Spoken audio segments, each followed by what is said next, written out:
Umabot na sa mahigit 10,000 taga Cavite ang apektado ng malawakang pagbaha. Tulong ang patuloy na apila ng marami, lalo't may isang pamilyang maghahati lang daw sa isang supot ng kanin. Mula sa Kawit, nakatutok live si Maki Pulido. Maki?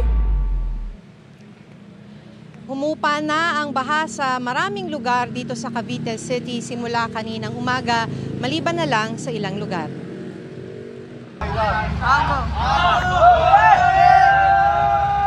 Sa lakas ng agos ng tubig bandang alas 6 ng gabi kagabi, halos anurin ang minibus na ito sa Noveleta, Cavite. Para po ma'am nangyari tsunami. Mabuti at naigilid pa ni Jimmy ang minamanehong minibus kaya nakapunta sa ligtas na lugar ang nasa 20 pasahero niya. Inatras ko po dito sa gilid, tapos tinalian ko. Ngayon nung napatid yung tali, umatras siya, tumama sa poste, bumaligtad na. Nag-iwan din ng makakapal na putik ang pagbaha kaya abala mga pulis Noveleta kanina sa paglilinis. Dahil din sa malakas na agos ng tubig, na agos maging ilang tricycle. Pati mga paninda ni Aling Nilda na inutang lang daw niya sa 5-6 ang puhunan. Dinadasal ko na sana man lang kahit kalahating nawala sa akin, at least maibsan. Kahit kalahati lang sa nawala. Malaking hamon din ang pagbangon ni Mansueto dahil binaha ang makinang ginagamit niya sa pananahi. Maghahagilap pa ng magre-revideo, maghahagilap pa ng budget. Kasalukuyan ngayon walang budget dahil kahit naman umaaraw na, may mga lugar pa rin nananatiling baha sa ilang bahagi ng mga bayan ng Kawit, Noveleta at Cavite City. May baha pa rin sa highway mula Bacoor patungong Noveleta pero nadaraanan na ng mga sasakyan. Ito ang sitwasyon sa bayan ng Kawit pasado alas 8 ng umaga kanina pero humupa na ito ngayon. Marami sa mga residente ang tinitiis lakarin ito.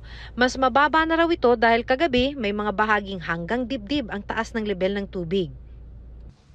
Isa ito sa mga kalsada dito sa Kawit, Cavite kung saan kahit natirik na ang araw at tumigil na ang buhos ng ulan ay nananatili pa ring baha.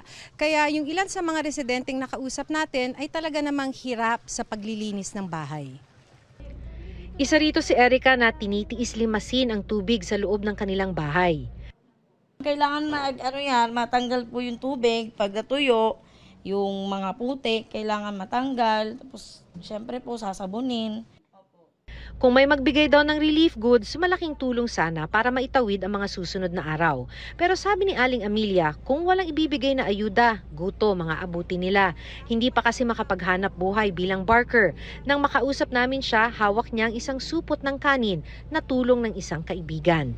Paghahatian nila ito ng kanyang mga apo. Wala akong pagkikitaan eh. Anong tulong po ang kailangan? Yung kailangan yung mga apo ko, yung mga kakainin, tsaka yung susuotin ng mga damit. Isinailalim na sa state of calamity ang probinsya ng Cavite. Sa kabuuan, mahigit 13,000 ang affected residents sa buong probinsya at nasa 78 ang mga bahay at infrastrukturang nasira. Ayon sa Provincial Public Information Office, ongoing pa raw ang pamimigay ng relief goods. Pinag-aaralan pa rin daw ang bilang ng mga individual na kailangan ng dagdag na tulong. Sa report ng Cavite PDRRMO ay isa ang nasawi dahil sa pagkalunod sa bayan ng Alfonso habang isa naman ang nawawala sa Tagaytay. Mel? Maraming salamat sa iyo, Maki Pulido.